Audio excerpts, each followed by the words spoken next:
This is People Power with Priscilla. We are the people and we have the power. And today, my show, I'm waiting for my guests to come in.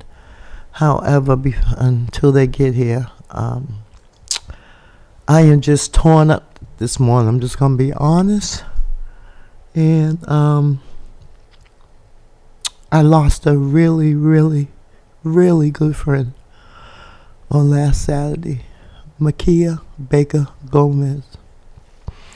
And I know a lot of people knew her in the community as an advocate, as a community leader, as a political strategist. I always said Mukia Baker Gomez was the best political strategist in Boston, and she was. And I'm if my voice cracks, if you see a tear, I'm just being real this morning. And I would like for people, if you're listening, and if you knew Mukia, to call in 617-282-0685. There's an article in the banner about her and the work that she's done. But there's so much that people don't know about Mukia. But I am thankful and grateful to have been a friend of hers for over 30 years. She was like my mentor. We worked on several political campaigns together. She was a part of almost every organization that we started, that we worked on. BECMA, the Black Boston COVID Coalition, the Leadership Forum, the Black Economic Justice Institute, the Blue Hill Corridor Planning Commission. I tell you, it's so heartbreaking when someone that you love and care about and are friends with goes to the other side. They transition. And we all know that tomorrow is not promised, people. That's why we have to get our lives right. Get our lives right with God.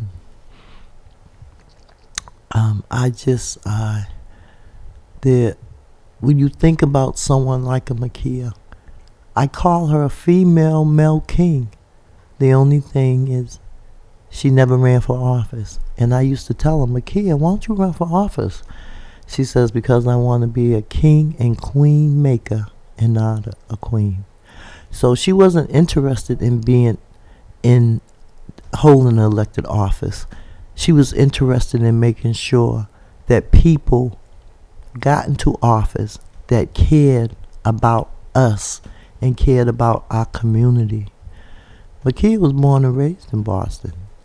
She was taught under Mel King and Chuck Turner and the Bolins. I'm telling you, people, time is running out. We don't know the minute nor the hour. She was getting dressed to come to a meeting with the Black Local Organizing Committee, which she was also a member of. She worked with so many people. You just don't know. But I want to say that her wake will be next Wednesday, June 21st, 2023, from 4 to 8 p.m. at 12th Baptist Church on Warren Street. So, as I think about Mukia, as I think about the night that we talked for a couple hours on Friday because we were talking about the meeting the next day, and she was helping me with my welcome speech, and we were laughing, and we were just, talking about things that we planned on doing in the city. And it didn't happen. She didn't make it to the meeting. She was responsible for getting the food there. The last message I got from her was, Priscilla, this is Mukia. I am on my way to Dunkin' Donuts to get the breakfast for tomorrow's meeting. Thursday she was passing out flyers. Friday she was making sure that we had the food. I'm just devastated. My heart is broken, but I know that God will heal a broken heart. and bind up the wounds, because that's what the word says. It tells us also, let not our heart be troubled. If we believe in God, believe also in him. He says, in my Father's house there are many mansions. If it were not so, I would have told you. I go and prepare a place for you, that you will come. I just, it's not a good day, but I'm trying to continue the work that Mukia started. I mean, I worked with her for over 30 years, and so I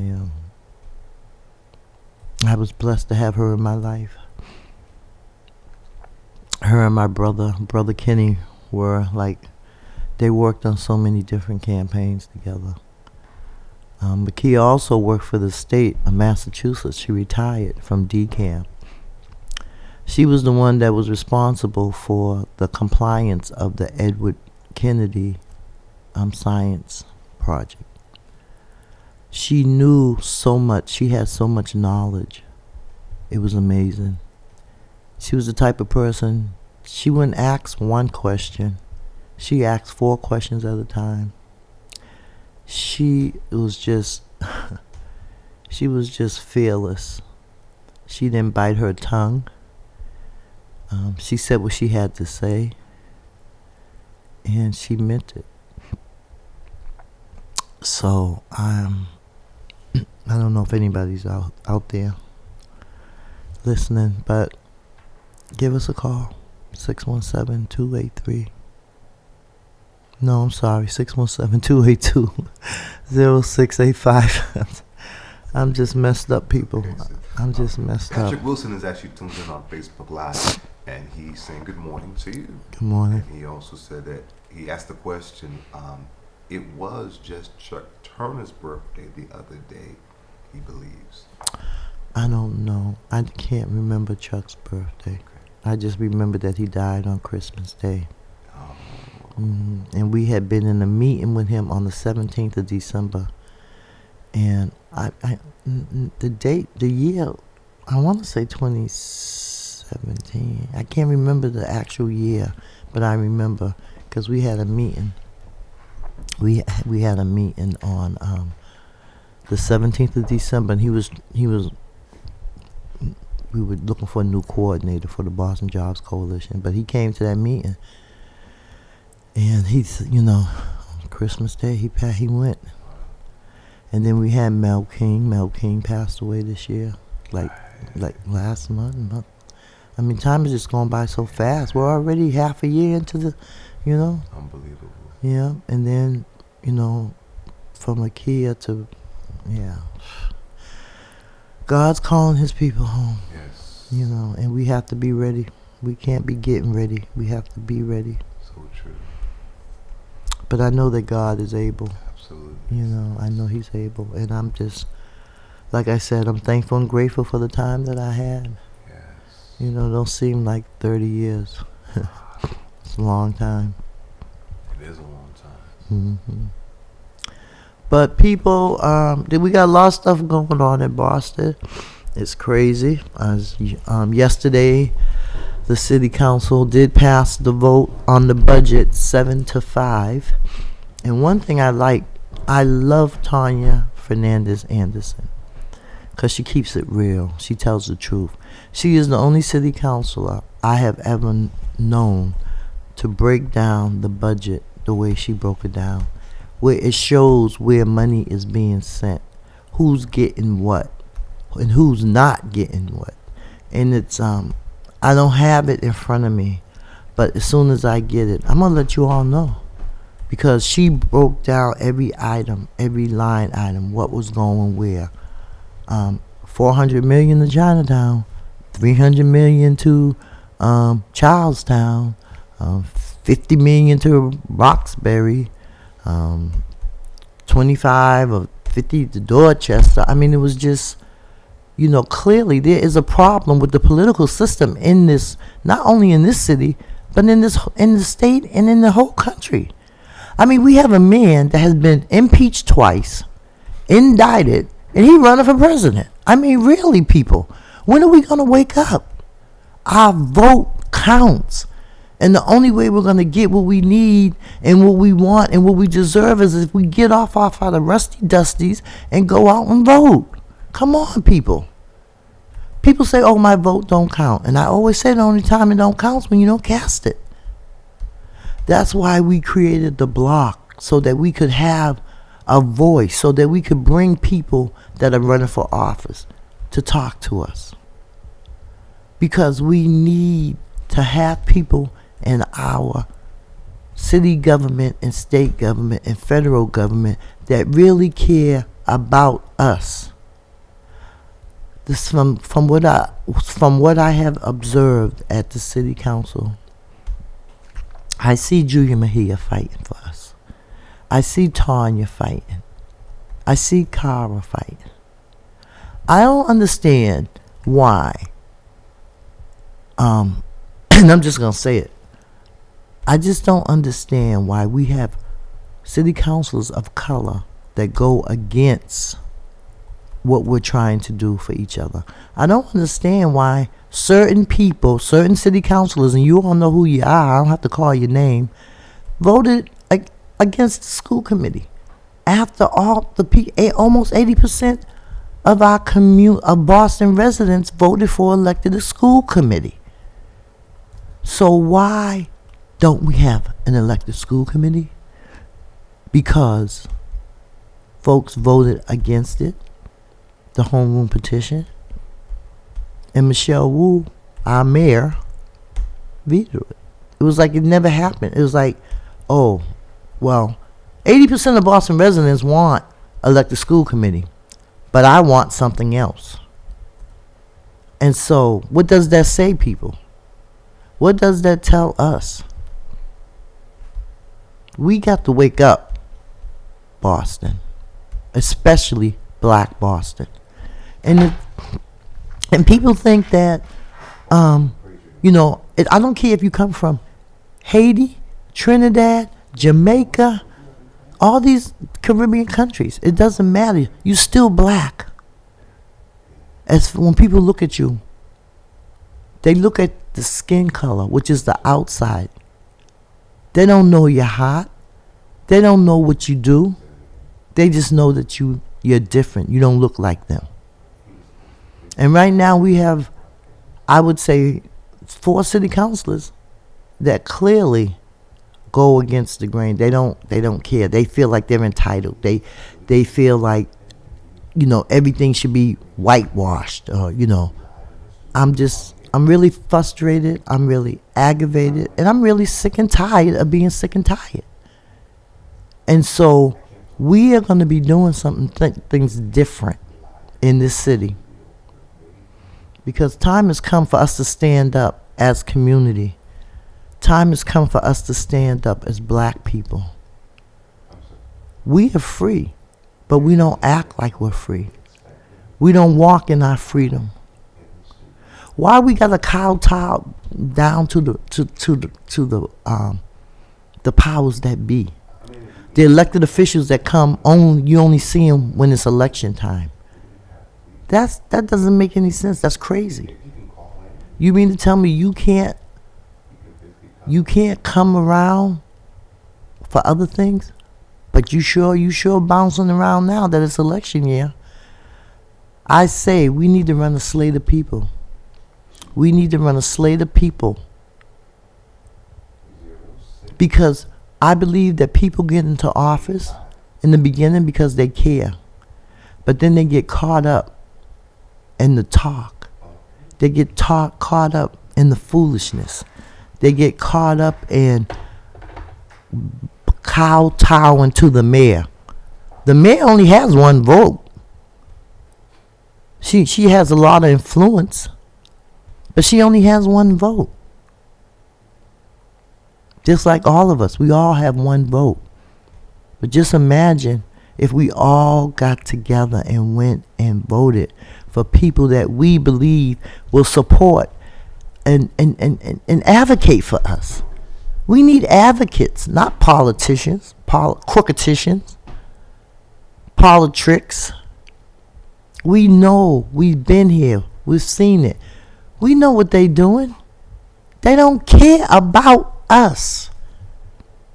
We live in the most racist city in the country, where black folks $8 assets, white people $247,500. I mean, we went through the pandemic, people. I know a lot of us lost family members and friends and loved ones to the pandemic. It wasn't easy going through, but we're here. We're still here, and we have to do something.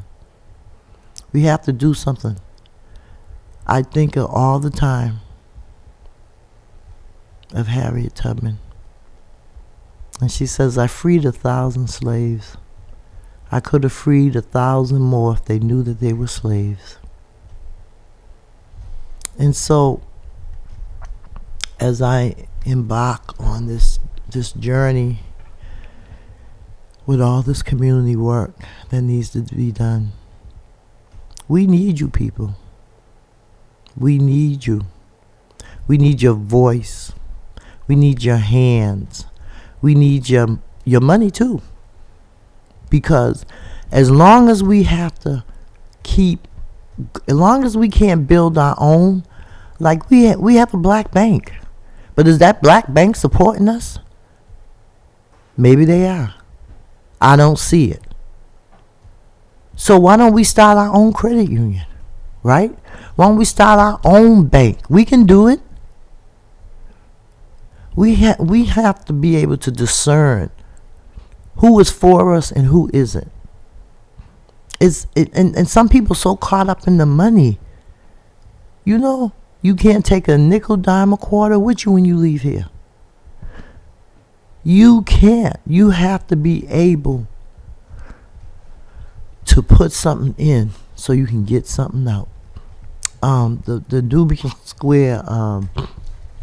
Nubian Square Foundation has something, and they say it's called Put Up or Shut Up, where they're asking community members to come together and let's put some money together for us. It's crazy. It doesn't make any sense that we still are low on the totem pole. Good morning. Hello. Hello. Good morning. Good morning. How are you? Very well, thank you. That's good. That's good. I must have misunderstood you. I thought you were coming into the studio, but it's all right. You're here. So, yes, I'm not hearing you clearly. can you... Hello? Hello? Yes. Can you hear me better now? Yes, it's just not quite loud enough. I can try to talk louder. Is that better? Oh, that's much better. Okay, so I'm screaming in the studio right now. Okay, but I need you to hear me so we can have our conversation. Yes. Okay, so how are you doing today? Very well. That's good. That's good. I know you must be excited about Juneteenth, June 19th. Yes, we're very excited because there are expansions to how we're observing the Juneteenth this year that are new, and we're eager to see them draw a wider audience and more participation. So yes, we're all quite excited about Juneteenth 2023. So you want to tell us about some of the festivities that's going to be happening? I hear we're going to have a parade. Yes, there are a cluster of events that involve multiple sites. The day will begin with a flag raising in Elliott Square at the Dillaway Thomas House flagpole. And what time is that? Pardon? What time is it? That is at noon, at 12 o'clock p.m. Okay. And It will have a couple of distinguishing features. We do expect a fine political presence there, likely also including a presence of the mayor. But very special for this is Ben Haith.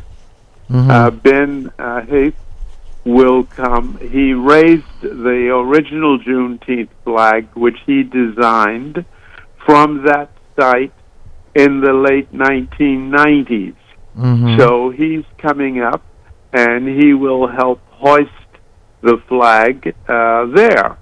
Okay. So that event will have a dramatic drum call that will draw everyone to place at noon, and then the short ceremonial program will follow. There'll be a reading of The Hill We Climb, the Amanda Gorman poem, by a young lady who has been very involved with the Boston Juneteenth Committee for some while. And following that will be the remarks from political participants and from Boston Ben, as Ben Haith is sometimes known. A trumpeter will announce the hoisting of the flag, and after that is all accomplished, people will be able to gather in the lot nearby to Dillaway Thomas House to prepare for launching into the parade. The parade will happen for the second time, and it will proceed from the lot at Dillaway Thomas House in Elliott Square to the museum grounds on Walnut Avenue. It kicks off at 1 p.m., and most of it should be in place on the museum grounds by 2:15. When the parade and people arrive at the museum grounds, they will walk into a festive context that will have opened at 2:15. That includes food vendors and vendors of books and artifacts, informational tables, and so forth, and music. That setting will be in place until just at 4. Coming up to 4, there is another drum summons that calls people to the principal program, and that is followed by pouring of a libation in respect of our elders and all of the elders of the soil that we're on. Then there's an invocation and a statement of the occasion, which provides how we understand the importance of Juneteenth, and which also is an opportunity to state more clearly the theme of the day, which is Juneteenth, honoring our martyrs and heroes. Shortly after that is done, we award the 2 prizes that go for the Boston Awards. These are the Ralph F. Brown Jr. Awards. One is for civic engagement, and the other is activism. These both go to young people who have been especially identified for their contribution to the civic life of especially Roxbury, but more generally of Greater Boston. Following that, and some wonderful musical interludes, is a reading of the emancipation-related federal documents. That includes a reading of the Emancipation Proclamation, of the General Order Number 3, on which Juneteenth is directly based, and of the 13th Amendment, which abolished slavery in the United States.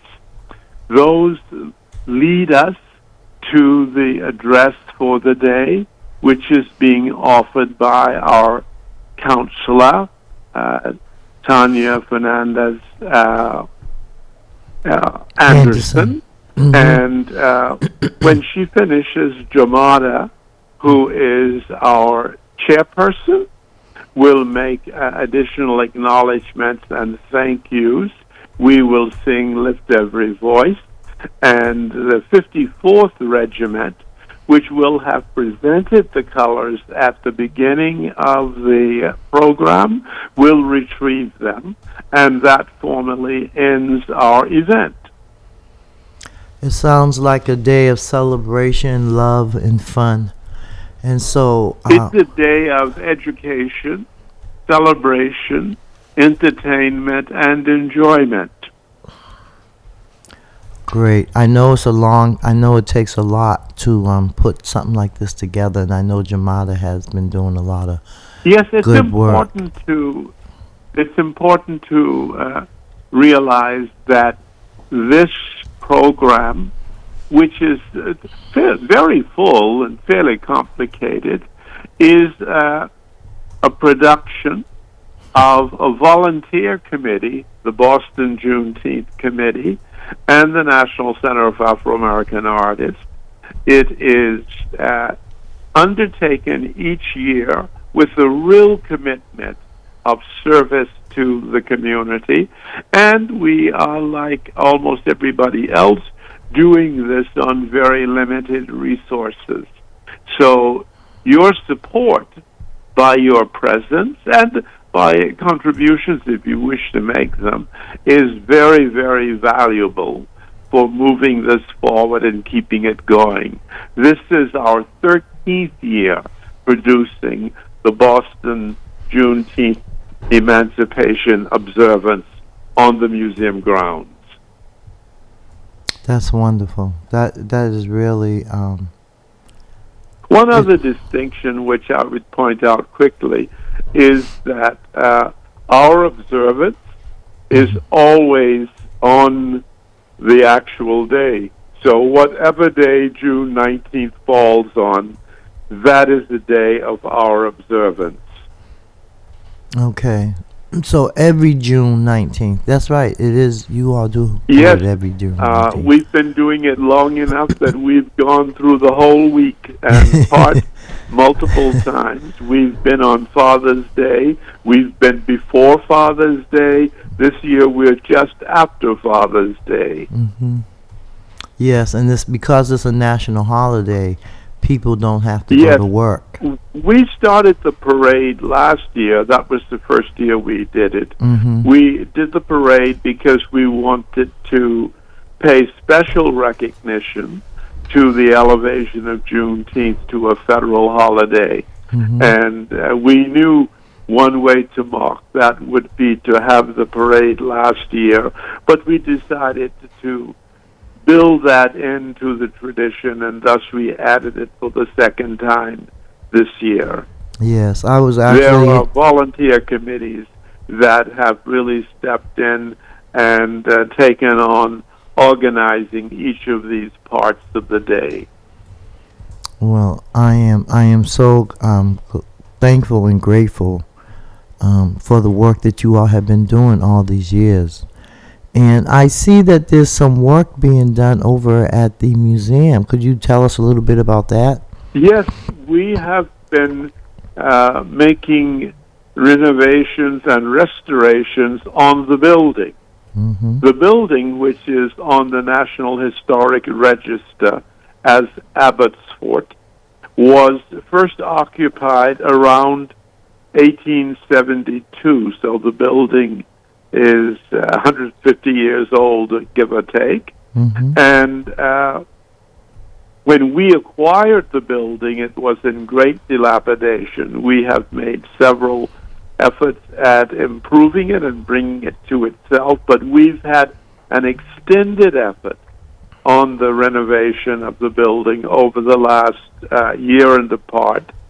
Last summer, we completed the replacement of the roof in slate and copper, the original materials. That was a formidable task. And we immediately turned attention to working on the stonework and masonry. And that is what we're doing now. We're repointing, and we will, as soon as we're caught up with the masonry and stonework, we expect to address the windows and the entrances. Where we hope to get to in the present round of work is to a perfect exterior that will make us all proud to have such a handsome structure in our community for our continuous use. So we have not been open on a regular schedule over the period that this work has been going forward. And we are at present open principally by arrangement, by prearrangement, although I hope that later in the year we'll be able to open on a fixed schedule. Our history was really to be open 6 days a week on a fixed schedule before the great interruption of the virus and the continuing work on the building itself. So if you ride by and you see the scaffolds still surrounding the building and now a big cherry picker at the back to work on the upper elevations of the building, you should think, here are wonderful improvements in my community and my neighborhood. And like everything, all of this needs money, so we welcome contributions to the capital fund with which we're trying to keep this work going forward. So Barry, could you tell me what's going on with the Elmer Lewis School? Has that been, is that going to be, I don't know, with the new project, with the new people that were assigned? Well, we are trying to get back to the regular work of the National Center for Afro-American Artists, but I'm not able to give you a really firm schedule for that. The National Center was really three things rolled into one under the umbrella of National Center. It was the Elmer Lewis School of Fine Arts, which was arts teaching, the performing arts work, which principally has come to be Black Nativity, which we will do for the 53rd season at the end of this year, and the visual arts, which have been represented by the museum. We remain committed to all three of those things, but we are frankly having to put a lot of work into shaping a future and securing it, and that is work we're deeply involved in presently. Okay.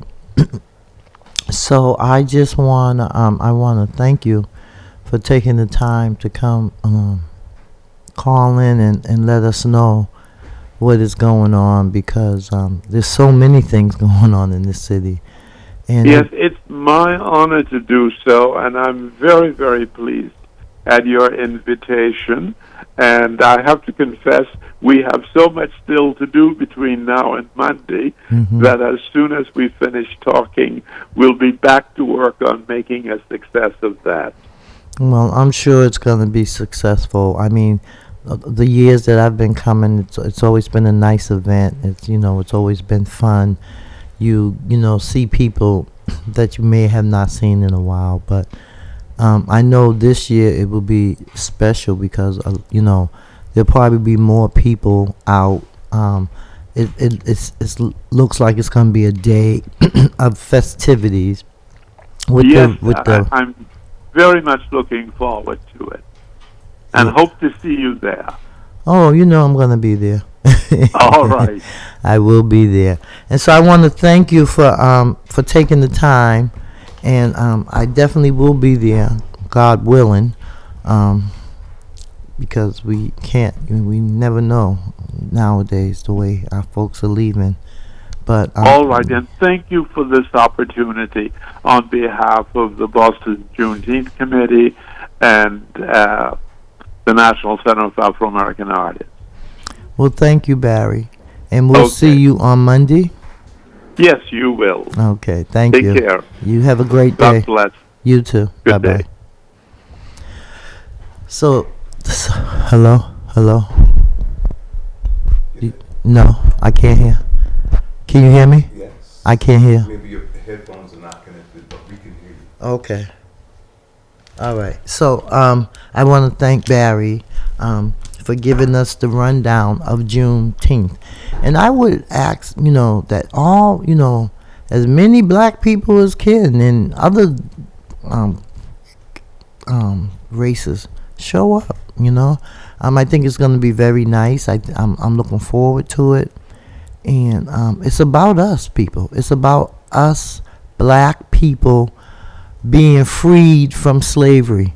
But you know what? In 2023, in some form or way, we are still enslaved because our minds are enslaved, because we don't feel like we deserve good. We don't feel like we should have that we should be entitled to different things like housing, like good health, like jobs. We're entitled to all of this. And I don't even, now with the city looking at reparations, I tell you, I was talking earlier and I was telling you about the budget. And just as I was telling you about the budget, they were sending me a copy of the budget, so I can be a little bit more knowledgeable in what I'm saying. So there's a part in the budget that says, in real terms, it says total city funds and project funds per person, dollar per person, city funds, and dollar per person, total project budget. And this is where, we were looking and it's like, oh, okay. So,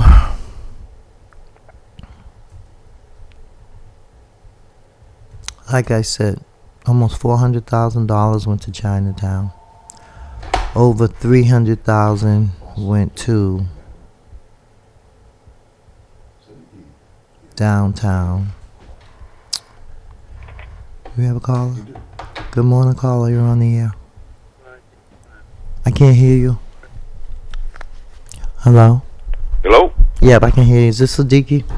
Yes, it is there, Sister. How you doing? Not bad, and yourself? I'm okay. I'm taking it a day at a time. Yeah, I know. Well, what I tell people is that, in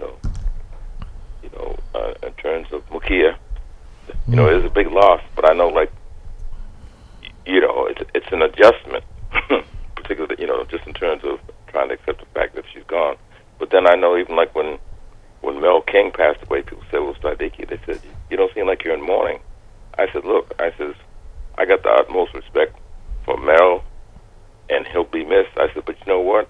If Mel were here, and I think this was in the same framework of Mukia, Mel would say, okay, I'm not here now, but what are you going to do? That's right. So that's the spirit that I'm operating in. Mukia's going to be missed, without a doubt.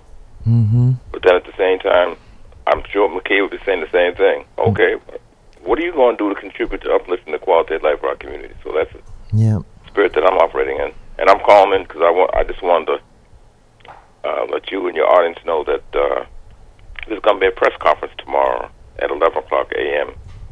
at the John D. O'Brien High School in front of the high school. I know you've heard about the declaration by the mayor. And I even spoke to her about it last week.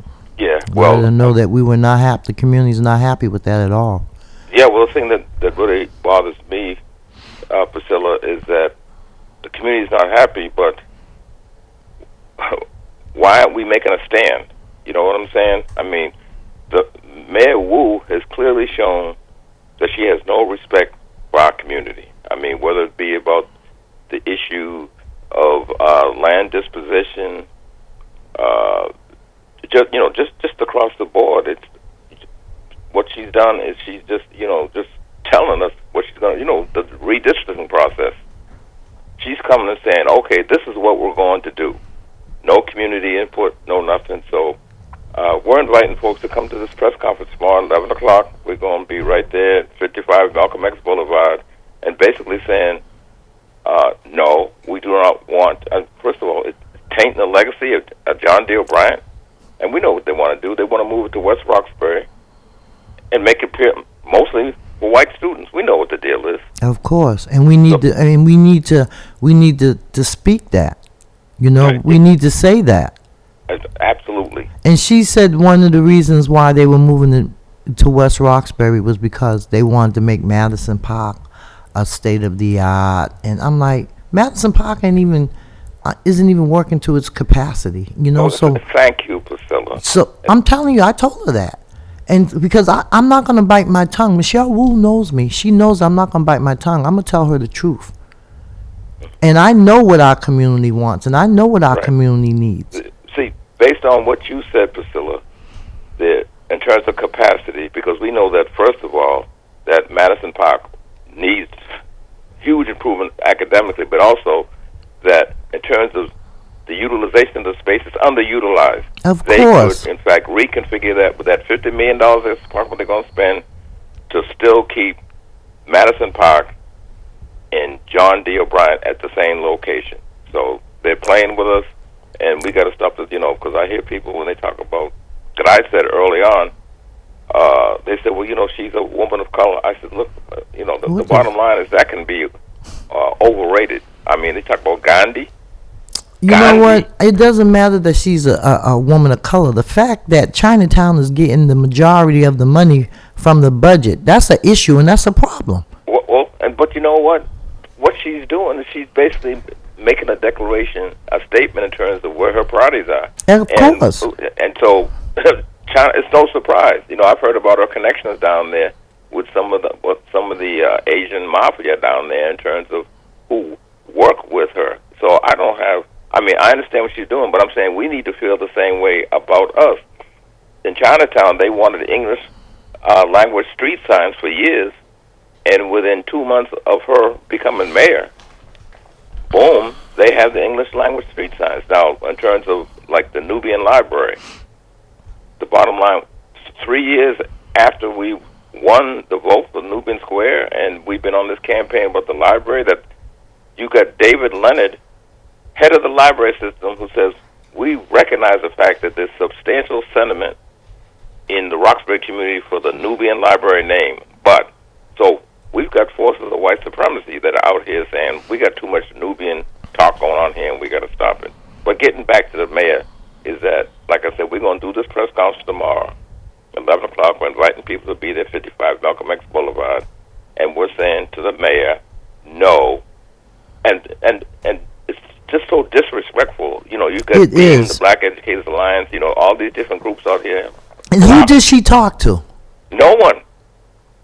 She just held a press conference, pulled some folks together to say this is what we intend to do starting in 2025. No input at all from the community. No consultation. Well, you know what, Siddiqui? When she refused to, when she didn't sign the home rule petition for the school committee, I knew that she was not on our side. Because 80% of the Boston residents voted for elected school committee. That's right. And she should respect our wishes. I'm telling you, I got a little chant. It says, Michelle Wu, we sick of you. And I mean it. I mean it. Michelle Wu, we are sick of you. Well, the 400 parcels that were stolen back in the 60s. Right. I said, why can't you just take them 400 parcels that you getting ready to give away and build a John O'Brien school over there? Oh, those are just enough for a little small 2 and 3 family housing. There is so much housing going on in this city, it don't make no sense. And we still can't afford it. That's right. I'm telling you, the things that are happening, the deed restrictions. How you going to put a deed restriction on somebody for 30, 40, 50 years? You're still a tenant. But you know what? See, I'm glad that this is all out here now, Priscilla, because look, I serve on Councilor Anderson's advisory council like you do. And so there were statements made there from the perspective of, we're so strong as a group, they don't know what to do with us downtown. And I said, don't fool yourself. I said, this Asian woman, I got reprimanded because I called her an Asian woman. I said, it's negative. But I said, she's got ice water in her veins, and you're going to see what she's really like. And so people kind of looked at me like, there goes Sadiki again, blah, blah, blah. Hold now on, they Siddiqui. can't look me in the eye because she's shown her true colors. She has no respect for our community whatsoever. And like I said, I gave the example of Gandhi and Dr. King, and Dr. King adopted the nonviolent infrastructure. But what they never talk about is that Gandhi talked about black people being of low mentality and used the N-word to describe us. So what I'm saying is that the whole thing about people of color is overrated, and it's about what are we going to do for us. So we're saying come out to this press conference tomorrow, 55 Malcolm X Boulevard. We're going to stand and say, no, we do not want the John D. O'Brien High School moved to West Roxbury. Well, God willing, I'll be personal. there. God willing, I'll be there. But I think we have some comments. Hold on, Siddiqui. I'm going to go ahead, Pastor. Brother Eric Kennedy is saying, first of all, his condolences to you and the city of Boston for the loss of an amazing woman. He says that he would call, but he can't. So he wanted to ask, how can they pass a budget that made cuts on these departments: the Boston Police Department, Inspectional Services, Boston Public Library, Veterans Affairs, as well as cuts to children and family services? Who is agreeing to this? And Patrick Wilson is also tuned in, and he is saying Michelle Wu changed after the anti-vaxxers and cops protested outside her house. He also says Michelle Wu isn't for the people; she is for her tight little clique. Forgive me. He says, I wish that she wasn't the way she is. I had really high hopes for her. Well, I wish we had Kim Janey. But that's not true. That ain't happening either, so. But, I mean, just watching her, just like, it's just, she doesn't want to meet with real community groups. She doesn't want to talk to people who are going to buck her or question her. Like Larry Ellison says, it's like romper room down there. There are so many young people down there in City Hall. It's and I don't have anything against young people because I train young folks, so I don't have a problem with that. But you need to have someone that got some wisdom and knowledge and some experience and is older than 40 to be you getting your information from. Yeah. So. In fact, I talked to Mukia about that and other folks. The very piece you're addressing, because what it is that the young folks who are down there, they have no grassroots training in terms of community whatsoever. They're in over their head, and so that's why the mayor and her people, they understand this.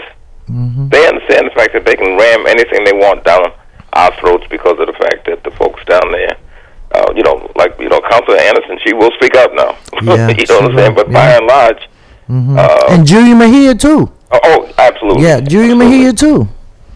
But I think like for instance, the issue around the library name. Why is it that has? I mean, the mayor, when she was running for mayor, said she supported the Nubian name. Now she said a lot of things when she was running. She's just like all the other politicians. Right. That's right. Politricians, crooketicians. Okay. So the bottom line, we should have that Nubian library. Now, I don't know what's in the budget. We've got a piece there. We want to open up a health clinic in Nubian Square. I'm going to check to see from a budgetary perspective if in fact that was included in this budget yesterday.